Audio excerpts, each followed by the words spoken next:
Hello, everybody. This is Teresa. Um, yeah, about being bipolar. Some of you may not know that I'm bipolar, but I was diagnosed in, I think, 2008 or 9. This time of the year is probably the hardest time for me of all. Um, and for some reason this year, and I'm not for sure why, sometimes it surprises you. I've been through so much with being bipolar and come so far and actually counsel other people who are bipolar. I've studied this disease from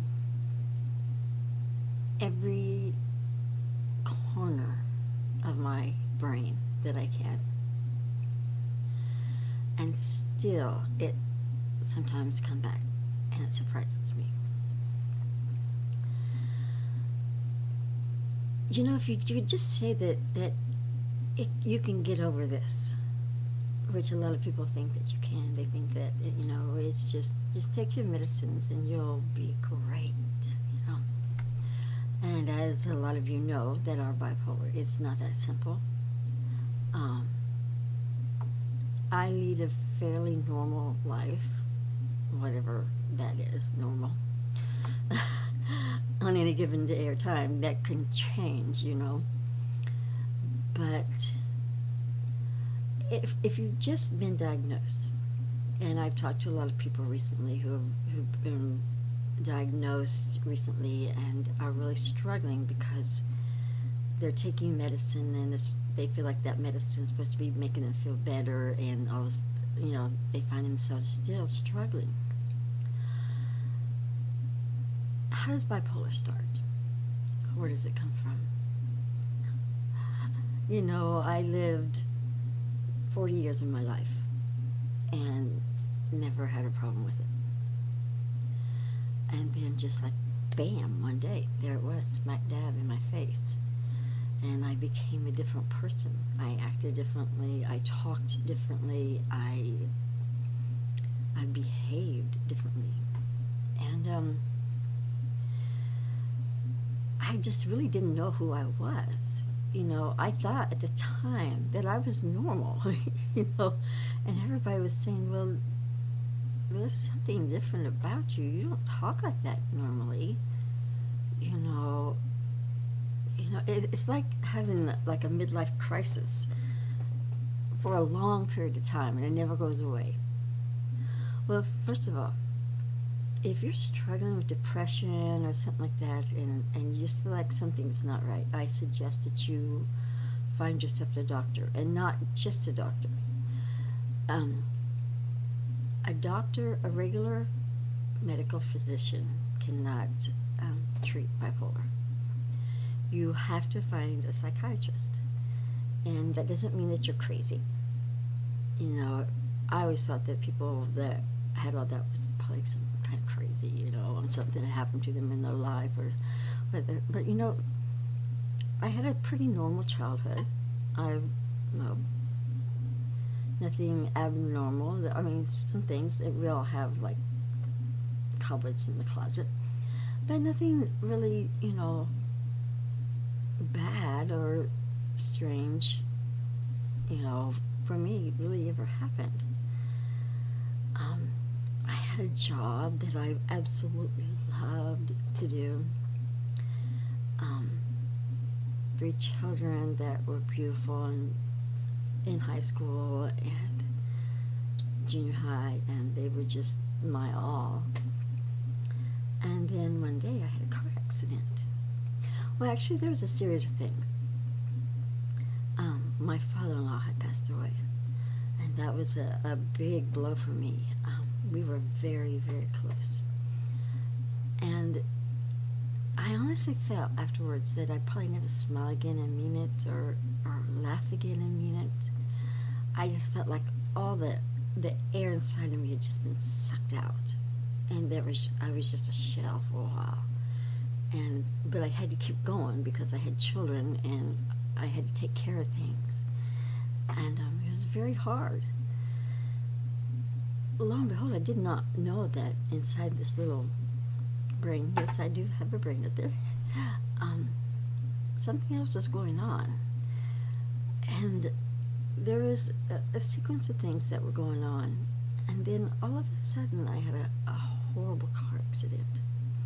I mean, I'm not supposed to be alive here. Okay, I'm not supposed to be walking. It just shook my ground. I mean, it's just like I just fell off the side of the earth. And through that, it was during that time that things really went wacko inside my brain. And like I said, everybody else noticed it, but I didn't really notice it because I was in such pain. You know, I cracked my pelvis in 10 places and had broke both sides of my arms and injured my neck, and I mean, just so much stuff. And I began walking excessively. Once I got back to walking, because I was so determined I was going to walk again. I was going to prove everybody wrong, because, that's just the way I am. You tell me I can't do something, I'm probably going to prove to you that I can by trying to do it, if it kills me. But I just kept having these crazy thoughts of dying. I didn't want to be alive anymore, and I couldn't figure out why I didn't want to. Why was I so depressed inside and felt like nothing in life was satisfying me anymore, and I could not find any peace. And it ended up that one day I ended up at a bridge, and I didn't realize, but I was doing all the things that when someone's getting ready to commit suicide, there's certain things that they do, and you don't realize at the time that you're doing these things. I was calling people and thanking them for everything they'd ever done for me, and if there's anything you need that I have, you're free to have it. I didn't realize that was one of the signs of you're going to commit suicide. You're trying to give things away, and you're trying to say your goodbyes to people. So I find myself at a bridge, one of the highest bridges in the state of Indiana. No water, very dry season, and I'm like actually thinking I'm going to climb over this bridge and jump off. I know, right? Fortunately, my husband had gotten wind of it, and he had noticed some changes in me. And he found me. I didn't tell him where I was, but his intuition, he had seen me changing, over that summer, and nothing was sitting right, And so he found me and kept me from jumping over, thank goodness. And that was my first trip to the psych ward. The psych ward. Okay, say it. The psych ward. It's not a crazy place. People have this idea that the psych ward is for crazy people, and everybody's in there screaming and hollering, and this horrible picture of what it is. And it's really not. In fact, it became my safety net for the next few years of my journey with being bipolar. I found people there very loving and very caring, and they hooked me up with a really good doctor. And the thing with being bipolar is that once they start you on medication, it's going to take a while. You can't just start on one kind of medicine and think that it's going to work. I mean, it does happen that way, okay? Sometimes you get lucky. Most times it's a hit and miss before you find what I call your magic set. I found that 10 years ago, okay? And I'm 58 now, and it was, let's see, I was in my late 30s, early 40s when I got diagnosed. I went through several medication changes. One of the things you have to be very, very cautious about is that sometimes the medicine works really well at first, and you think, hey, I'm all better. I can stop taking my medication. Wrong. It's the medication that's made you better. And when you stop taking it, you're going to like hit rock bottom really fast because your body is used to it. Is that a bad thing, taking medication? And, you know, do you have to be on it the rest of your life? Yes. Yes. I remember the first time I was in the hospital and the medication they put me on, and I was just like, whoa. You know, I can remember I was kind of having trouble sleeping at night, and so I decided to walk down to the nurse's station. It was the longest hallway in my life. I was just like, I felt like I was just like gliding through like this in slow motion. And I hated that feeling. You know, it just makes you feel like you don't have any control over your body or anything. But my doctor and the people that I was with, they kept saying, that's normal. You know, when you first start on a medication, you're going to have a reaction to it. And that's what they use to figure out what medication is going to work for you and what's not. Usually the medications they give to you, they give you a mood stabilizer, which evens you out so you don't have so many highs and lows. I was a fast cycler, which means I could be high 1 minute and low, high and then low, high and then low. I'll tell you, it really wears you out.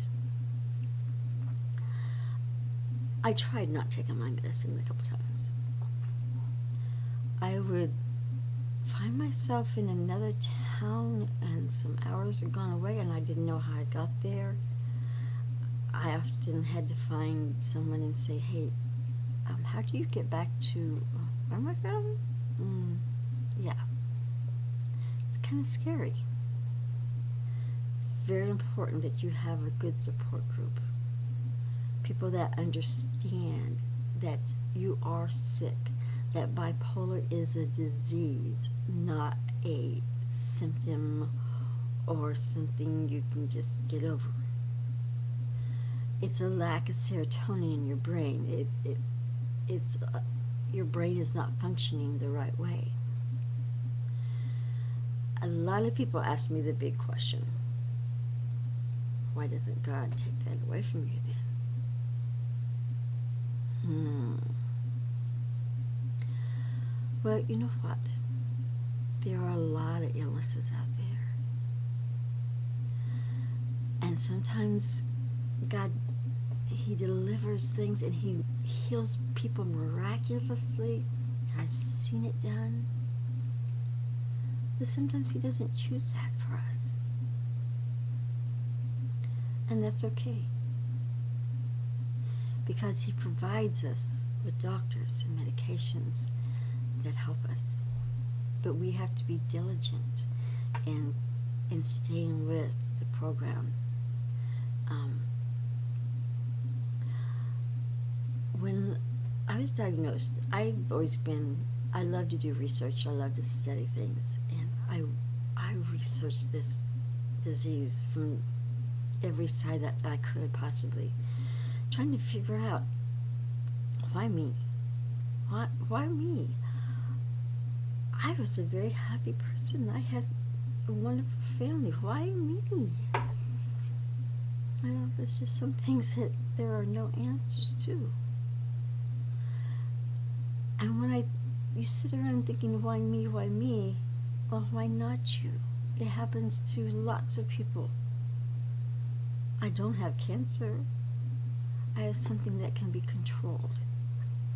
But I have to be, what's the word, proactive in my own healing, in my own daily living and understanding my disease and learning to deal with it and make myself accountable. So I'm running out of time with this video, so I'm going to stop right here, and I'm going to do another video. I'm going to try to follow this all the way through to where I am now, how I've gotten to where I'm at. So this is Teresa. This is part 1 on bipolar. Me? Oh yeah.